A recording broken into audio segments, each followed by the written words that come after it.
એક વખત એક દાદા હશે બજારની અંદર ગયા, બજારની અંદર, અને બરાબર એમ કહેવાય કે ભાઈ રેડિયાવાળાની દુકાને ગયા.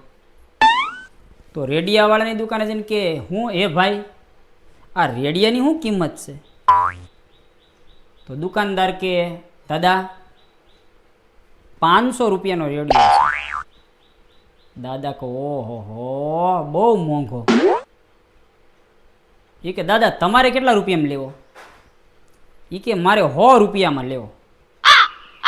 અને રેડિયાવાળાને થયું કે હાલ ને એ કે આપી દઉં દાદાને, હાવ ખોટે ખોટે કે હેરાન કરવા આવે ને, એ કે લઈ જાઓ. હે કે લઈ જાઓ. અરે પણ ભાઈ કે તું 500 વાળો રેડિયો 100 રૂપિયામાં આપીશ? તો કે હા.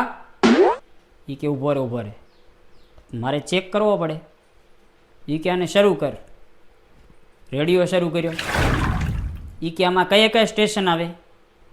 તો કે જો દાદા આમાં રાજકોટ આવે, અમદાવાદ આવે, ભુજ આવે, સુરત આવે. એ કે એ બધું જવા દે. એ કે આમાં રેલવે સ્ટેશન પકડતો? બોલો કે એ ન આવે દાદા. અરે એ કે તો આમાં બસ સ્ટેશન પકડ. તો કે એ ન આવે. એ કે તો આમાં પોલીસ સ્ટેશન પકડ. અરે કે એ ન આવે. તો દાદા કે મારે તો 3 સ્ટેશનનું કામ હતું, બાકી હું મારા રેડિયાને ગુડવો?